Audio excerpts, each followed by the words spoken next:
Muy bien, tenemos capítulo 3 del libro de la pandemia de la reconstrucción, Argentina 2020-2024, Liberación versus Liberalismo. ¿Quién paga los impuestos? Este artículo fue escrito el 13 de abril del 2020 y pareciera como si hubiese sido escrito hoy. Frente a la pregunta, ¿no? De que al Estado hay que mantenerlo y toda la historia, y entonces que los impuestos. Bueno, pero ¿quién paga los impuestos? Porque esto nosotros venimos advirtiendo desde hacía mucho tiempo. Si no lo pagan los ricos, lo pagan los no ricos. Vale decir, la estructura del Estado hay que mantenerla, ¿sí? Esto no lo van a encontrar en el artículo porque es de ahora del gobierno Mira y lo que voy a decir ahora. Pero hizo, según propias palabras del gobierno, de los voceros del gobierno, el ajuste más grande de la historia, bajó cerca de un 35% del gasto público, pero el 65% que permanece del Estado hay que mantenerlo. Y con todas las exenciones que hizo a los sectores más ricos, a las empresas más poderosas, por ejemplo, a su amigo Galperín de Mercado Libre, liberando o permitiendo, favoreciendo las evasiones, elusiones impositivas, el contrabando, las falsas declaraciones y demás, haciendo que los sectores más ricos no paguen impuestos, que las actividades más caudalosas de actividad no paguen impuestos y que las bases imponibles más altas no paguen impuestos, todo eso recae sobre el conjunto de la población, ¿no es cierto? Bueno, de eso se trata el, el artículo conceptualmente, eh, pero claro, fue escrito el 13 de abril del 2020, lo cual estaba eh, en una coyuntura, este artículo estaba en una coyuntura donde había que atender a sectores que estaban fuera de posibilidad de tener ingresos, como dice acá, el trabajo informal, ¿no? En plena pandemia, con cuarentena y todo eso. Oficios que dependen de la demanda diaria para obtener los ingresos, que son su medio de vida, como la plomería, los docentes particulares y demás, se encuentran en desesperante situación, ¿sí? Lo mismo para el conjunto de las pymes, entretenimientos, restaurantes, ¿sí? Y bueno, todo eso fue satisfecho en la medida que se pudo por el gobierno de Alberto Fernández a través del ATP, a través del IFE, ¿sí?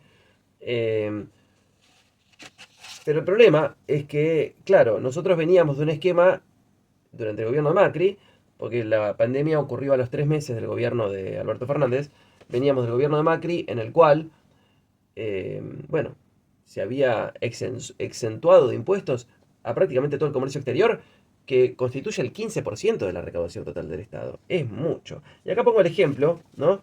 De que antes de la Revolución Francesa, apenas 400.000 personas que conformaban el clero y la nobleza no pagaban impuestos y tenían todos los beneficios, mientras 23 millones de franceses que sí pagaban impuestos vivían con hambre, en la miseria, y además no tenían acceso a la educación.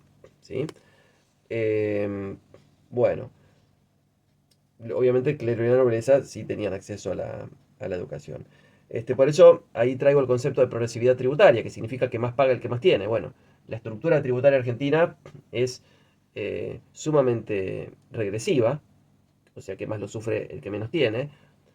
Y bueno, y los ejemplos están claros, ¿no? Miren, acá, para el caso argentino, los sectores que más se enriquecieron durante los últimos 4 años son los que prácticamente no han pagado impuestos, al mismo tiempo que el conjunto del pueblo argentino se empobreció y se endeudó.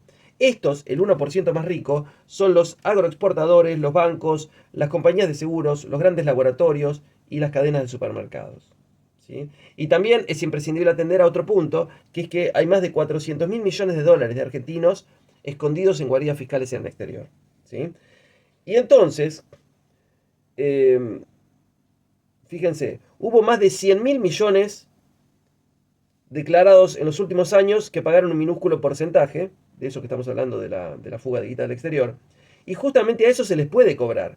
Véase que con tan solo un 2% de eso, un 2%, se cubre el costo de los gastos del PAMI, la obra social de los jubilados, de todo un año.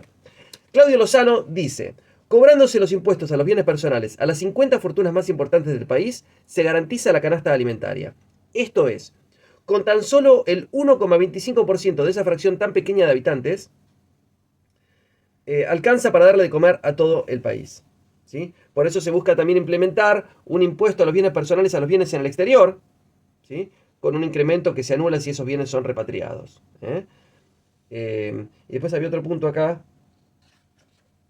Es un artículo corto que tiene muchos elementos. Las actividades esenciales, bueno, esto tiene que ver con el tema de la pandemia, ¿no? Las actividades esenciales para afrontar la pandemia son las que más se han enriquecido durante los últimos 4 años. Las petroleras, las distribuidoras de gas o de luz, que incrementaron su facturación 1000%, grandes laboratorios de productos medicinales más de un 500%, las grandes cadenas alimenticias más de un 300%. Por eso insiste Lozano de que queda demostrado que estos sectores pueden mantener el nivel de empleo y abastecer a precios razonables, aunque la lógica sería declararlos de utilidad pública. De eso hay bastante escrito de esto más adelante. Así que, así que bueno, me parece que tiene un montón de, ¿sí? De elementos importantes. Y respecto a respecto a la concentración de ingresos, miren, no debemos olvidarnos de una cuestión central, que es que Argentina es el octavo país más grande del mundo, que Buenos Aires es su provincia continental más grande. Digo continental porque en realidad la provincia más grande es Tierra del Fuego, Antártida e Islas del Atlántico Sur. Rodeada de otras regiones inmensamente productivas que pertenecen a la provincia de Santa Fe, Córdoba y La Pampa. ¿Sí? Naciones enteras europeas entran en esta región para que se tenga dimensión del tamaño. Y entonces, esto es lo que quería decir, la primera parte, bueno, no es la que quería enfatizar, pero acá. Enfatiza Guillermo Moreno, que tan solo 211 familias son dueñas de la mitad de los establecimientos agropecuarios de la inmensa y rica provincia de Buenos Aires. Mientras tanto, no debe olvidarse la existencia de otros grandes latifundistas extranjeros, como Benetton, Lewis, Soros y otros. Entonces, cuando tengamos que pensar en quién paga los impuestos, tenemos mucho que reflexionar, proponer y discutir.